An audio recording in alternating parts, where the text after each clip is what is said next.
अस्सलामुअलैकुम दोस्तों, मैं हूं गुलाम रसूल और आप देख रहे हैं engineer Ghulam Rasool YouTube channel.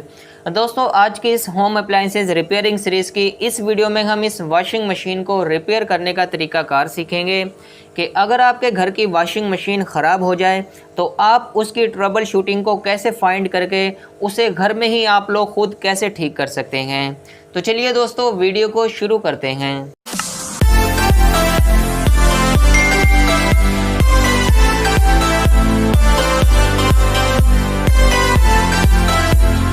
तो दोस्तों, हमारे पास यहाँ पर ये ख़राब मशीन है। तो सबसे पहले मैं यहाँ पर इसके प्लग को बिजली के अंदर लगा लेता हूँ।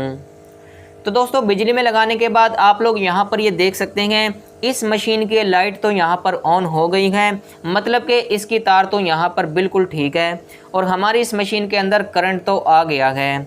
तो अब मैं यहाँ पर इसके सिलेक्टर स्विच को वन वे पर सिलेक्ट कर लेता हूँ। तो अब दोस्तों, मैं यहाँ पर इसके टाइमर को भी ऑन कर देता हूँ। तो आप लोग यहाँ पर ये देख सकते हैं ये मशीन यहाँ पर ऑन नहीं हुई है, जबकि करंट तो इसके अंदर आ गया है।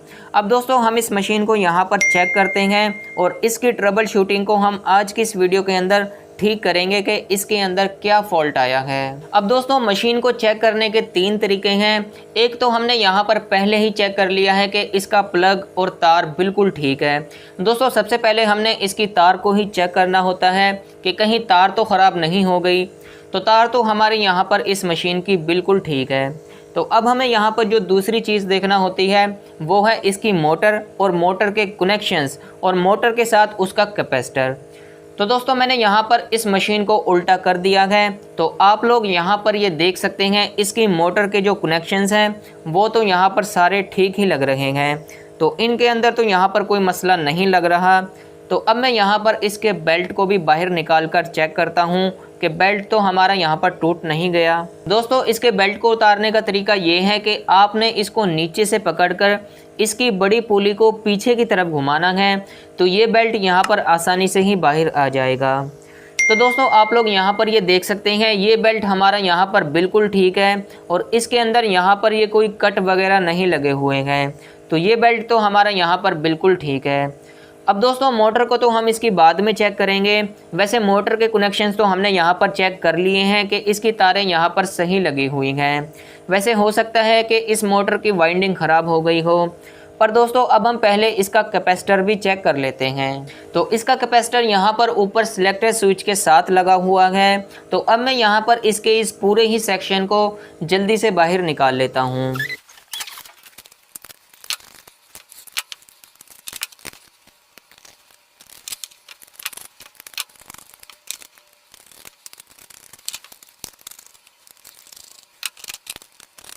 तो दोस्तों, मैंने यहाँ पर इस बॉक्स को बाहर निकाल लिया है। तो अब मैं यहाँ पर इसकी इस शीट को भी जल्दी से बाहर निकाल लेता हूँ।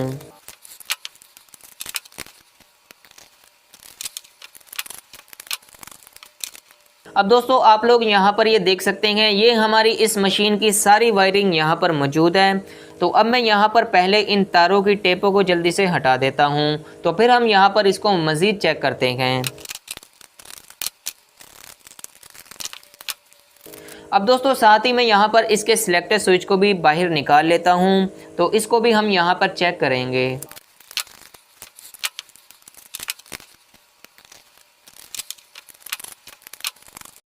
तो दोस्तों, ये टाइमर वाला सिलेक्टर स्विच है, ये यहाँ पर बाहर नहीं आ रहा है क्योंकि इसके पेज पर यहाँ पर काफ़ी ज़्यादा जंग जमा हुआ है।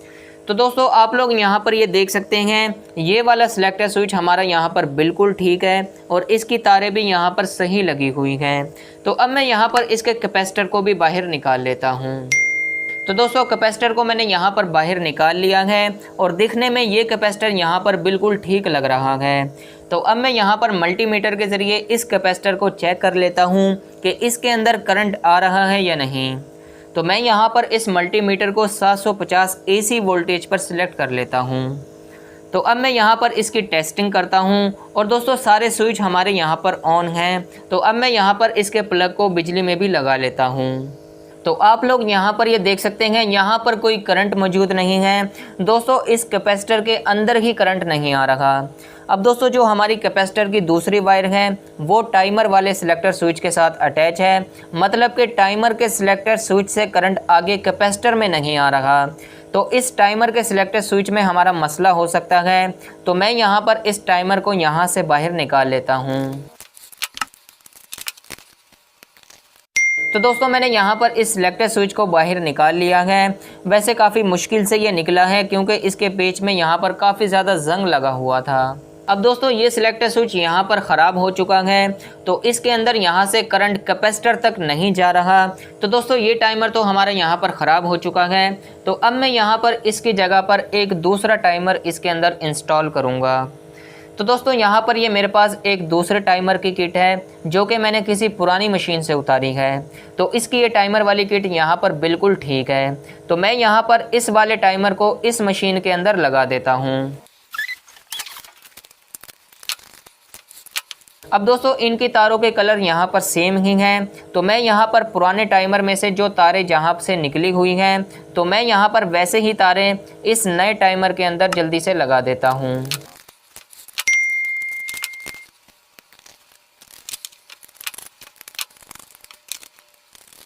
तो दोस्तों सारी तारें मैंने यहाँ पर इसके अंदर लगा दी हैं। दोस्तों अगर आपने अपनी मशीन की टाइमर की किट चेंज करना हो तो बेहतर है कि आप उसकी पहले मोबाइल से एक पिक्चर बना लें, ताकि आप लोगों को भूले नहीं कि टाइमर की कौन सी वायर किस वायर के साथ अटैच करनी है।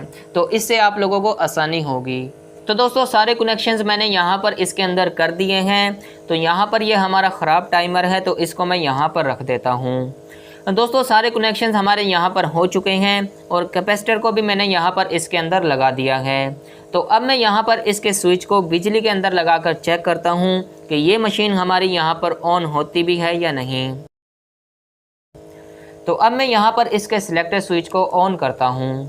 तो दोस्तों आप लोग यहाँ पर नीचे ये देख सकते हैं, हमारी मशीन यहाँ पर अब ऑन हो गई है। तो दोस्तों इस मशीन का टाइमर का स्विच ही ख़राब था। वैसे दोस्तों मैं यहाँ पर बिना टाइमर के भी इस मशीन को ऑन कर देता, लेकिन दोस्तों बाद में फिर हमें ख़ुद ही बंद करना पड़ती मशीन को, और टाइमर से ये हर 15 मिनट के बाद खुद ब खुद ही बंद हो जाती है। तो इसलिए मैंने यहाँ पर इस दूसरे टाइमर को इसके अंदर इंस्टॉल किया है। तो दोस्तों अब मैं यहाँ पर जल्दी से इसकी टेपिंग करके इस मशीन को दोबारा से बंद कर देता हूँ। तो फिर हम यहाँ पर इसको एक बार फाइनल टेस्ट करेंगे। तो मैं जल्दी से यहाँ पर इसको वापस बंद कर देता हूँ।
तो दोस्तों मैंने यहाँ पर इस मशीन को दोबारा से बंद कर दिया है।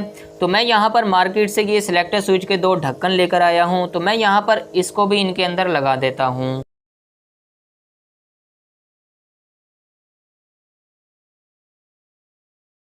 तो दोस्तों अब मैं यहाँ पर इस मशीन को ऑन करता हूँ और मैं आप लोगों को यहाँ पर इसको दिखाता हूँ। तो आप लोग यहाँ पर ये देख सकते हैं, ये मशीन हमारी यहाँ पर बिल्कुल ठीक हो चुकी है। तो अब ये हमारी यहाँ पर सही वर्क कर रही है। तो दोस्तों इस तरीके से आप लोग अपने घर में ही अपनी वॉशिंग मशीन को आप लोग खुद घर में ही ठीक करके अपने पैसे बचा सकते हैं। दोस्तों सबसे पहले आप लोगों ने अपनी मशीन के फॉल्ट को ढूंढना है कि फ़ॉल्ट कहाँ पर आया है, और अगर आप लोगों को फॉल्ट मिल जाता है तो फिर आप लोग आसानी से अपनी वॉशिंग मशीन को ठीक कर सकते हैं। तो दोस्तों मैं ऐसे ही वीडियोस आप लोगों के लिए बनाता हूँ, तो वीडियो को लाइक और चैनल को ज़रूर सब्सक्राइब करके जाइएगा। दीजिए मुझे नेक्स्ट वीडियो तक के लिए इजाज़त। खुदा हाफिज़।